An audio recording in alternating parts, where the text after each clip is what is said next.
ఎండల వేడితో పాటు ఎన్నికల వాతావరణం కూడా వేడెక్కింది. తూర్పుగోదావరి జిల్లాలో ప్రత్యేకంగా మనకు ఆ వాతావరణం కనిపిస్తోంది.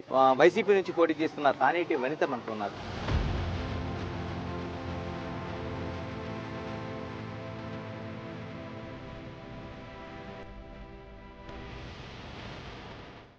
వనిత గారు నమస్తే. నమస్తే అండి. 11 ఏళ్ల తర్వాత ఏదో పుట్టింటికి వచ్చిన ఆనందం కనిపిస్తోంది. రియల్ అండి. ఎలా ఉంది ప్రచారం, ఎలా జరుగుతుంది, ఏం చేస్తున్నారు? అంటే నిజంగానే గోపాలపురం నియోజకవర్గంలో ఉన్న మా వైసీపీ నాయకులు, కార్యకర్తలు, అలానే ఇక్కడున్న అభిమానులు, ప్రజలందరూ కూడా చాలా ఘనంగా స్వాగతం పలికారండి నాకు. నన్ను అంటే ఒక 11 ఇయర్స్ తర్వాత వచ్చాను అంటే మరి నేను ఒక ఆడబిడ్డగా పుట్టింటికి వచ్చినట్టుగానే వాళ్ళు ఫీల్ అయ్యారు.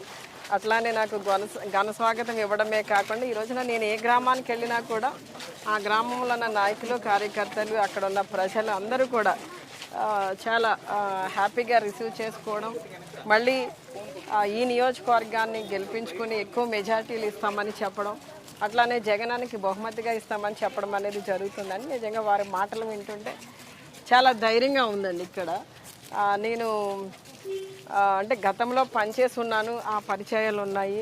నెక్స్ట్ అంతకుముందు మా నాన్నగారు జొన్నకొట్టి బాబాజీరావు గారు 2 టర్మ్స్ చేస్తున్నారు.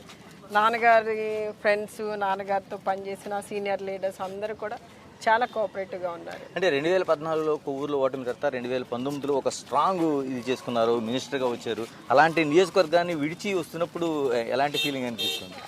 చాలా బాధ అనిపించిందండి. ఎందుకంటే నేను 2013లో కొవ్వూరులో అడుగు పెట్టానండి. పెట్టిన దగ్గర నుండి ఇప్పటి వరకు 11 ఇయర్స్లో ఒక 3 టైమ్స్ ప్రతి గ్రామానికి గడప గడపకి వెళ్ళడం జరిగింది.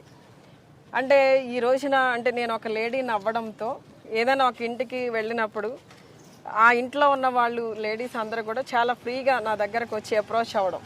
అంటే పురుషులు వెళ్తే కొంత బిడియంగా వాళ్ళు బయటికి రాలేకపోయే పరిస్థితులు ఉంటాయి. కానీ నేను ఆ ఇంటికి వెళ్ళేసరికి వాళ్ళంతా కూడా చాలా హ్యాపీగా వచ్చి నన్ను రిసీవ్ చేసుకోవడం, వాళ్ళకి ఏదన్నా అవసరాలు ఉంటే చెప్పడం, లేదా జగనన్న వారికి చేసిన మేలుని నాతో షేర్ చేసుకోవడం, ఇలాంటివన్నీ జరిగాయండి. చాలా ఒక మంచి అక్కడ కొవ్వూరు ప్రజలతో ఒక మంచి బాండింగ్ అనేది వచ్చిందండి. ఈ రోజున నిజంగా అంటే అక్కడ కొంత డెవలప్మెంట్ అనేది చేశాము. మన లీడర్స్, నాయకులు, నెక్స్ట్ ఈ ప్రజలతో కొంత బాండింగ్ రావడం అనేది, అక్కడ నుండి ఒకేసారి ఇక్కడికి రావడం అనేసరికి చాలా పెయిన్ అనిపించింది. పాపం కొంతమంది ఇప్పటికీ కూడా జీర్ణించుకోలేని పరిస్థితిలో ఉన్నారు. నేను వాళ్ళకి ధైర్యాన్ని చెప్తున్నాను, ఎక్కడికి పోలేదు, పక్కనే ఉన్నాను కదా, ఎక్కడున్నా మీ మనిషిని అని చెప్తున్నాను. సో వాళ్ళంతా కొంచెం ధైర్యంగా తలారి వెంకట్రావు గారితో కలిసి పనిచేస్తున్నారండి. వనిత గారు ఒక హోమ్లో అంటే ఇంట్లోనే బాధ్యత నిర్వహించారు.